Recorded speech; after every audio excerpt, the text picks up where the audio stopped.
Bueno, lo primero de todo, muchísimas gracias por participar a esta hora y sobre todo para hablar de tributos, que a nadie nos gusta, pero los pagamos todos, así que siempre está bien estar informado sobre aquello que nos afecta.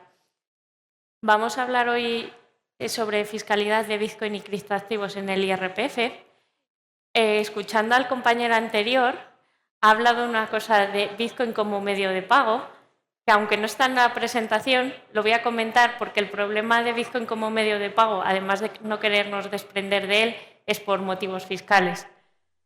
Pero bueno, al final el IRPF tenemos ese plazo de que se abre del 8 de abril hasta el 30 de junio del 2026 y como todos conocemos es un impuesto directo progresivo y que cuanto más ganas, pues más pagas.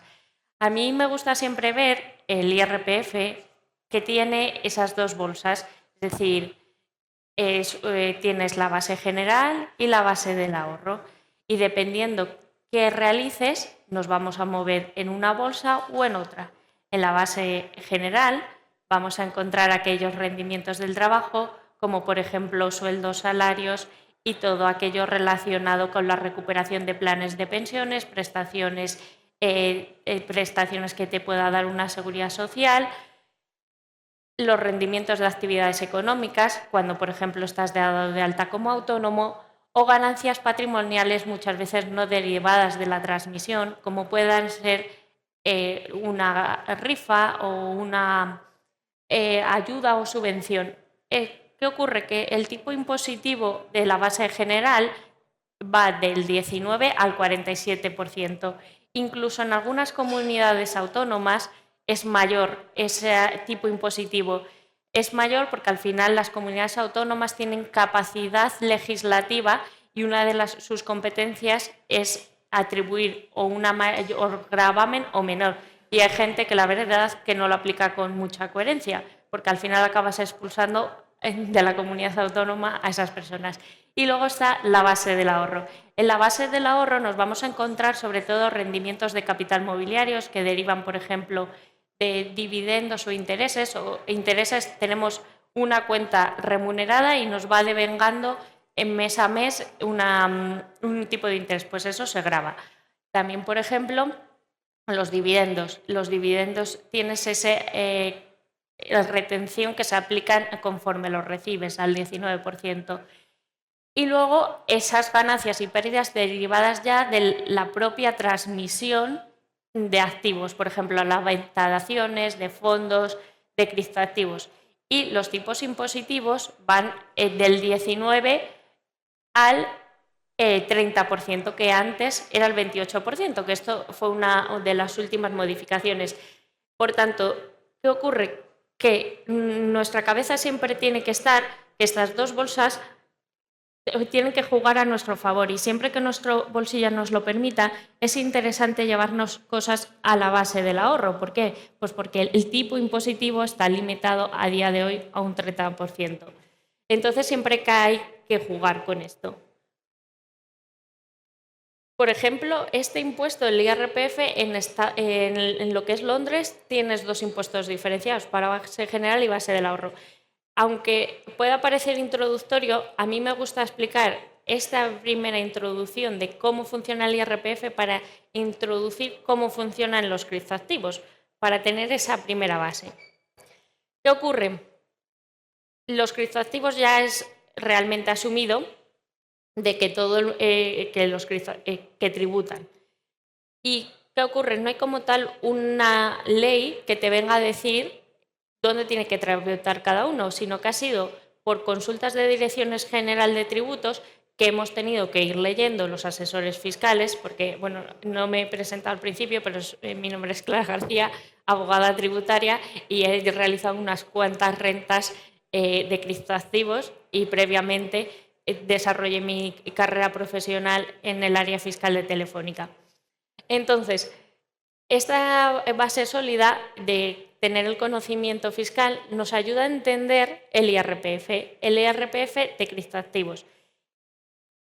Moviéndonos de nuevo a esas dos bolsas, tenemos base general y la base del ahorro.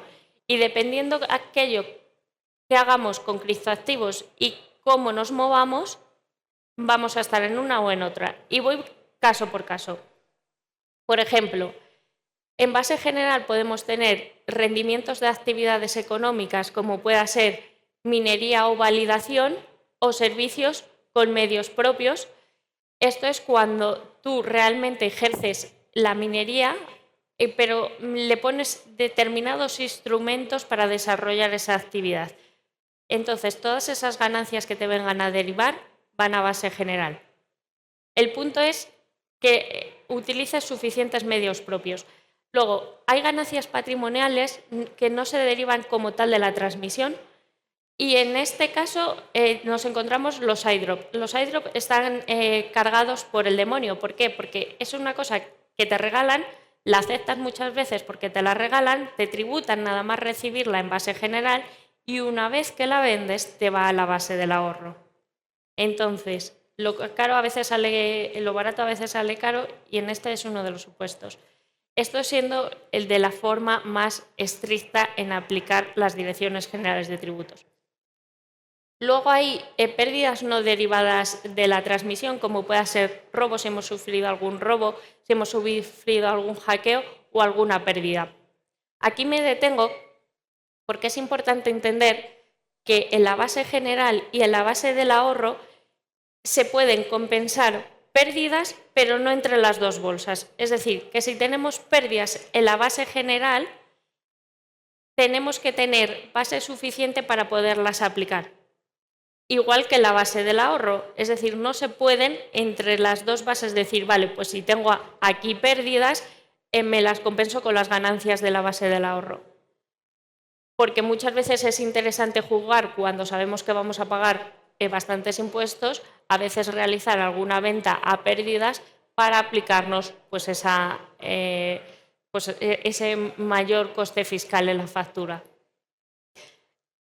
Luego, ocurre también que en base general nos podemos encontrar esa asignación gratuita con finalidad muchas veces promocional o gobernanza, como pueda ser pues, lo que hablábamos de los iDrop y hard fork. Cuando sufre la cadena un hard fork, muchas veces se va a base general. Luego, en base del ahorro, en cuanto a las ganancias o pérdidas patrimoniales que estamos acostumbrados con la venta y compraventa de acciones, ocurre lo siguiente, que cuando tú vendes criptoactivos, Bitcoin y Ethereum, tributas. ¿Qué método se le aplica? El método FIFO.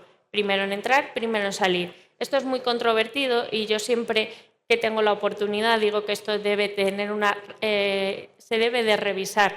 ¿Por qué? Porque al final el principal perjudicado es el contribuyente.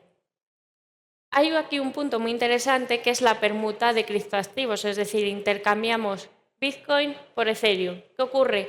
Que esto acabas pagando impuestos. No deberíamos cambiar Bitcoin por Ethereum, pero bueno, si lo hacemos, pagas encima de impuestos o con otro criptoactivo te pasaría.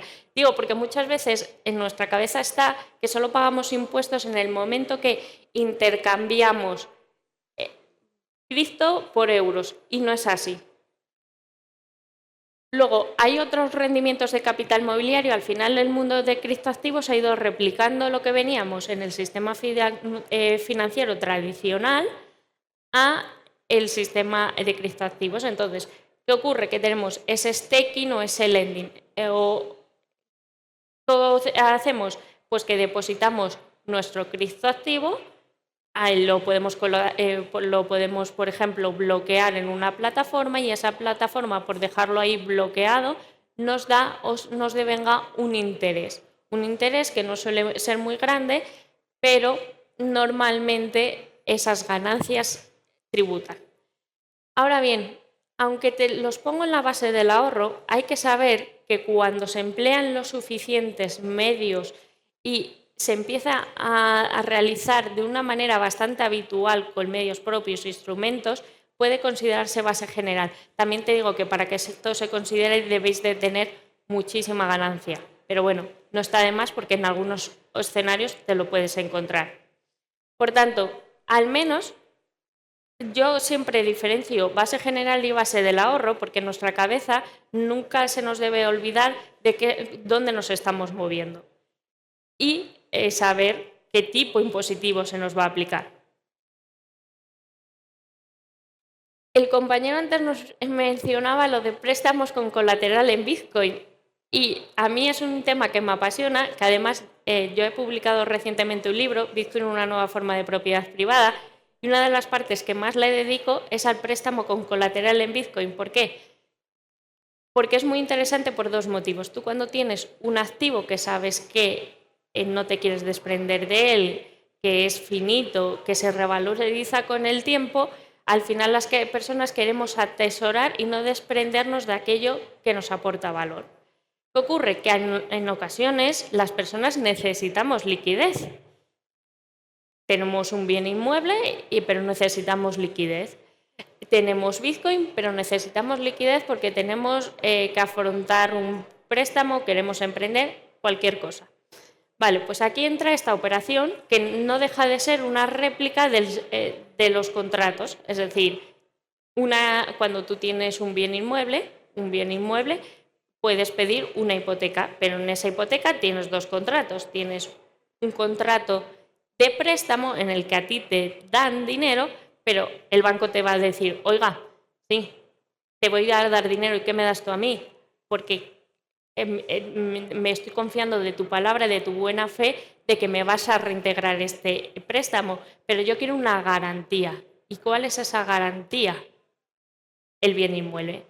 Pues aquí con Bitcoin sucede lo mismo. Tenemos Bitcoin, un bien con muchas particularidades, es un bien pues que al final reside pues en el ciberespacio y que es pues finito y que tiene volatilidad. ¿Y cómo se estructura este contrato?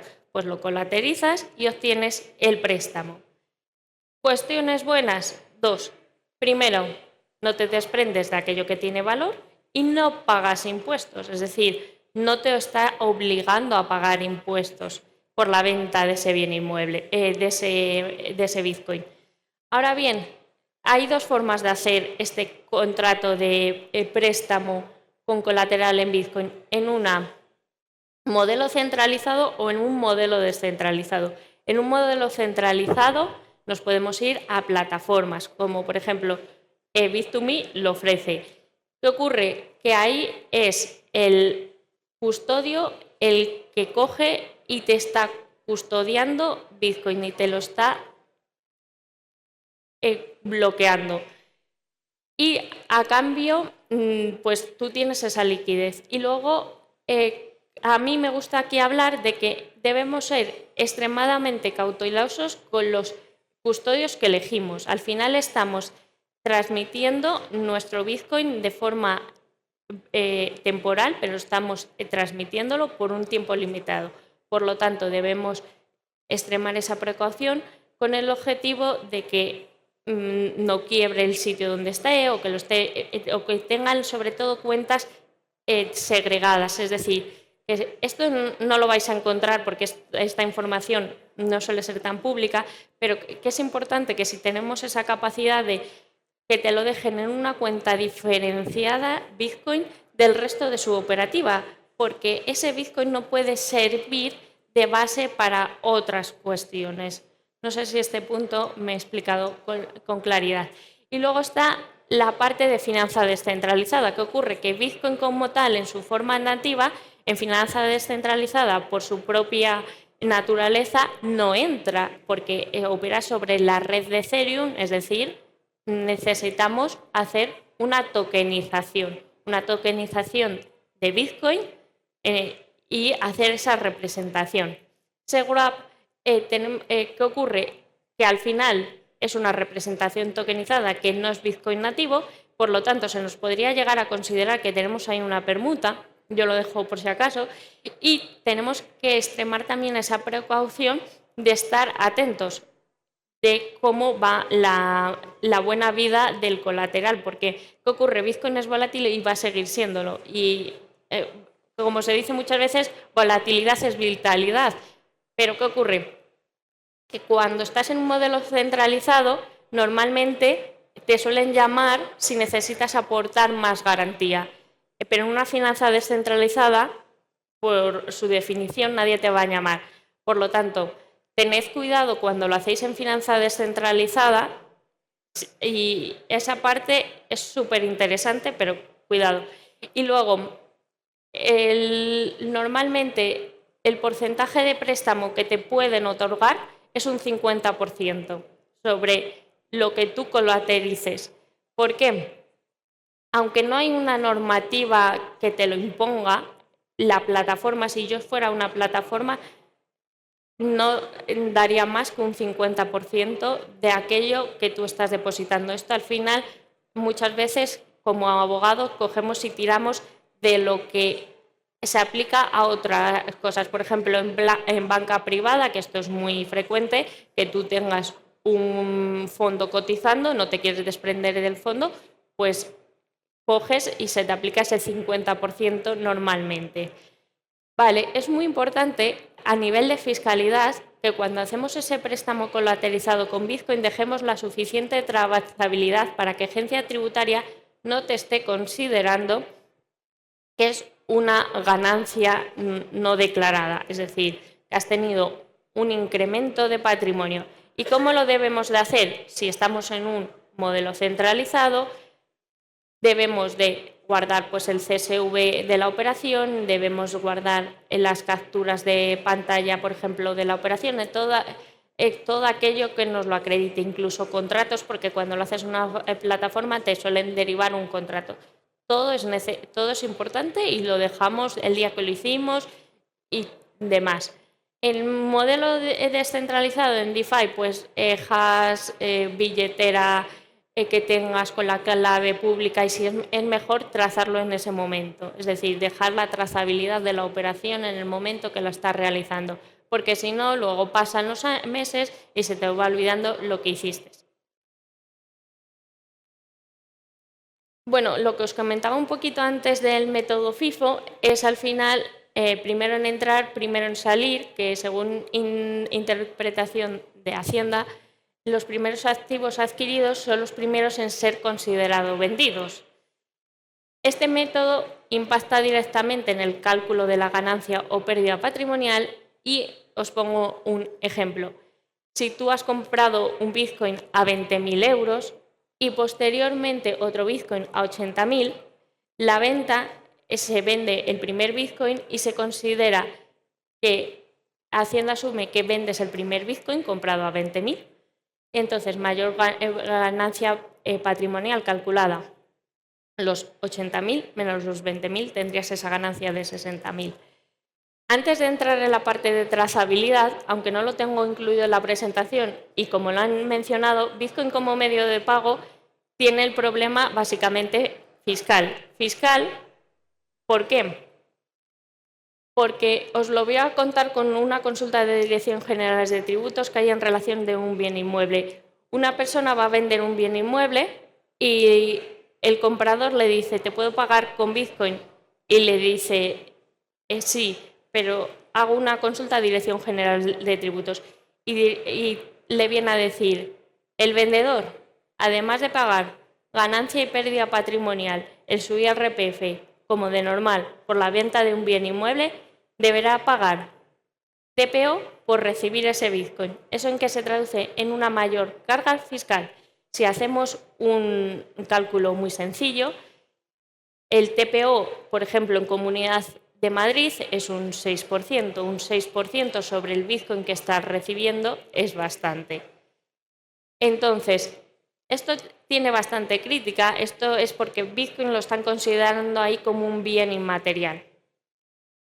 Y contrasta con lo que ocurría en IVA, porque en IVA sí que se le consideró como una divisa no tradicional. ¿Qué ocurre? Que este caso del bien inmueble te venía a decir que cuando se realizase entre particulares y no como su actividad profesional del día a día ese bien inmueble. Pero vamos, que al final este ejemplo que os lo estoy contando con el bien inmueble y es más significativo porque si digo, si estoy vendiendo un piso por 400.000 y recibo 4 Bitcoin y 4 Bitcoin por 0,6 es bastante, pero que con un café nos pasaría también. Entonces, yo creo que Bitcoin, bajo mi punto de vista, las funciones que va a desempeñar no es, o podría ser, pero más residual va a ser como medio de pago para cosas cotidianas, como para pagar un café. Para mí, bajo mi punto de vista, no tiene ningún sentido desprenderte de algo que tiene tanto valor en una transacción tan normal. Y en una gran transacción te encuentras con esto. Para la parte de impuestos, para la parte del IRPF, es muy importante la trazabilidad. La trazabilidad, al final, es con lo que vamos a poder justificar de dónde nos vienen esas ganancias o pérdidas. ¿Qué ocurre? Que aquí hay que ordenar el desorden, porque puede que no lleves operando muchos años o puede que llevéis operando muchos años y todo ha ido cambiando. Actualmente, si tú operas con un exchange, normalmente, recomendaciones. Bajo mi punto de vista, siempre nos deberíamos descargar el CSV, el XML y muchos exchange ya dan un reporte de impuestos, que aún así hay que revisarlo. Otros, en cambio, ya lo han, por ejemplo, un exchange ahora ha eliminado dar ese reporte fiscal. Pero bueno, ahora bien, primera recomendación es esa. Segunda recomendación, cuando esa documentación clave para la prueba de origen de fondos, porque si quieres introducir, por ejemplo, muchas veces dinero en un sitio te van a pedir que justifiques el origen. Por lo tanto, esa parte es necesaria en cuanto a la trazabilidad. Y ya cuando nos movemos en DeFi es bastante más necesaria la trazabilidad y es mejor ir haciéndola casi mes a mes, porque si no llegamos a época de declaración de renta y hay que ordenar todo lo que se ha hecho durante el año. También te puedes... ¿Y qué es bueno para DeFi? Pues bueno, con la clave pública puedes empezar a ver cómo has interaccionado de un sitio a otro, es decir, si has hecho un bridge, si has conectado diferentes billeteras. Y esto también es importante porque me lo he encontrado este periodo, que cuando dejéis, aunque la wallet esté a cero en ese momento, también debéis darla, porque para reconstruir el patrimonio necesitamos ver todo, aunque en ese momento esté a cero, porque en ella ha habido movimientos.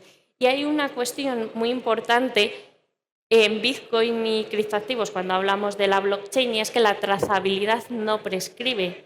Así como en otros lugares no tenemos eso, con la blockchain todo es trazable, para lo bueno y para lo malo. Aquí hay una cuestión muy interesante que aplica, es la regla de los 2 meses. Y si estáis acostumbrados a operar con compra-venta de acciones, tú sabes que cuando tienes tú una acción y la coges y la vendes, no puedes comprarla a los 2 meses, hasta que pasen los 2 meses siguientes, si te quieres aplicar en esa declaración del IRPF la pérdida. Porque estamos suponiendo que hemos vendido esa acción y hemos tenido pérdidas. Entonces, te puedes preguntar, ¿esa regla de 2 meses opera en criptoactivos y en Bitcoin? Pues, ¿qué te ocurre? Que la normativa de todo lo que la he estudiado yo te viene a hablar de valores homogéneos que cotizan en bolsa. ¿Qué ocurre? Que en esa definición no encuadra criptoactivos. Por lo tanto, a día de hoy no está expresamente prohibido la regla de los 2 meses, cosa que nos favorece como contribuyentes, aunque tampoco está expresamente reconocido. ¿Con qué quiero decir esto? Que al final es una aplicación que es un gris. Y con esto asiento el conocimiento de que te la puedes aplicar, pero como siempre te lo pueden revisar y entrarías al albur de lo que decida en ese momento el inspector de Hacienda. Pero no está recogido a día de hoy en la ley. No sé si esto lo cambiarán. Pero bueno, que muchas veces decimos que con criptoactivos no tenemos beneficios, pues este es uno de ellos. digo a nivel fiscal. CARF y DAC 8. Hay otro punto que voy a abordar un poco antes y es el ESITAS. Hubo una consulta de Dirección General de Tributos relacionada con el ESITAS y irte de otro país. Y la pregunta era razonable, en la que te venía a decir: si yo soy un contribuyente y tengo Bitcoin y criptoactivos en autocustodia y me voy a otro país, ¿me entraría la aplicación del artículo 95 bis sobre esos criptoactivos que tengo? Y contesta Dirección General de Tributos: no, en principio, salvo que esas acciones sean tokenizadas o vengan otorguen, por ejemplo, una acción de gobernanza o otro tipo de criptoactivos que te otorgue algún derecho. ¿Con esto qué quiere decir? Que si os estáis planteando a realizar un cambio de residencia, es necesario analizar cartera por cartera qué tipo de criptoactivos tenéis. Es decir, no es lo mismo tener Bitcoin que otras cuestiones a nivel fiscal para que se te aplique el ESITAS. Pero la buena noticia es que en principio no se aplica para el cálculo. Y ahora ya nos encontramos como entrando en el marco global de la fiscalidad, que es CARF y DAC 8. ¿Qué ocurre? Que con CARF y DAC 8 es una nueva forma de entender el intercambio de información entre administraciones tributarias de los países. Y me explico. CARF opera a nivel de la OCDE. La OCDE son bastantes países adscritos. Y la DAC 8 es una forma de transposición de la información que tiene CARF, pero se aplica directamente DAC 8 en la Unión Europea. Es decir, aquellos países que estemos en la Unión Europea, ya DAC 8 se nos aplica. ¿Y qué introduce este marco regulatorio? Pues lo que quería era ese intercambio de información entre administraciones tributarias y que hubiera esa mayor transparencia fiscal. Entonces, ¿qué estamos viendo ahora? Que os pongo un ejemplo. Por ejemplo, si yo soy una persona española y he comprado cripto en un exchange de Francia, ese exchange de Francia va a darle la información a la administración tributaria española. Así va a haber cada vez un mayor flujo de información. Bajo mi punto de vista de lo que he leído y estudiado, la información que se está pidiendo es bastante detallada, nombre, apellidos, residencia fiscal, el intercambio que haces de cripto por cripto sin límite alguno, las operaciones que realizas si realizas un depósito bancario, de dónde viene, es decir, una trazabilidad muy completa. Aquí también, que ayer en el panel lo comentábamos, es cuánta protección nos van a dar a nosotros como usuarios de toda esa información o recabar la información que están haciendo todos los prestadores de servicios, porque también pueden ser susceptibles a hackeos y es una información muy sensible. Cada vez estamos depositando pues, más información.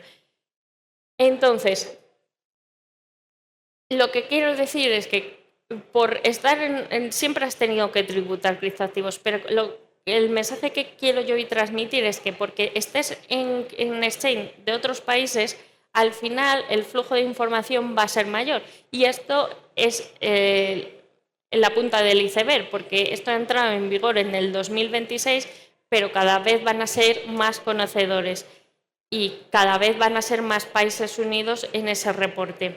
Incluso en CARF, en países que siempre han estado ahí en un poco de lista gris, como pueda ser Islas Vírgenes y demás, también se han adscrito, porque esto no lo he mencionado, pero la CARF aplica a aquellos países que realmente lo quieran firmar, versus DAC 8, que tú estás en la Unión Europea, te la han aprobado y te aplican directamente. No como Estado tú dices, esta la quiero, esto no, porque era reglamento. Y lo que nos encontramos a día de hoy en España es que esto también se ha traspuesto y ha introducido una modificación muy reciente en los últimos 2 meses. ¿Cuáles han sido el modelo nuevo que han introducido? Modelo 042, que si sois un proveedor de servicios, pues es como un registro censal de operadores, y el modelo 172, que al final es la declaración de criptoactivos custodiados, y modelo 175, declaración de operaciones con criptoactivos. Entonces, nos encontramos a día de hoy ante esta situación y básicamente lo que nos viene a decir o vamos viendo es que cada vez hay un mayor flujo, que cada vez hay un mayor entendimiento por todos los reguladores y que una de las partes que debemos de tener siempre presente es la fiscalidad, sobre todo para tener esa tranquilidad legal y fiscal que tan importante es. Yo ya voy a ir concluyendo. Gracias por vuestra atención. Aquí os dejo un código QR en el que podéis escanear. He visto que algunas personas estabais haciendo fotos a la presentación. Me podéis enviar un mail y os la facilitamos. En el código QR os encontraréis, si queréis ahora reservar para hacer la asesoría fiscal de IRPF, y también emplazaros a que luego voy a estar allí con el libro, así que si lo queréis ver, pues para mí un gusto. Y que nada, que al final a las 9:30 o 10 de la mañana escuchar una clase de fiscalidad con tanta atención, para mí es un gusto que hayáis aguantado y hayáis permanecido. Muchas gracias.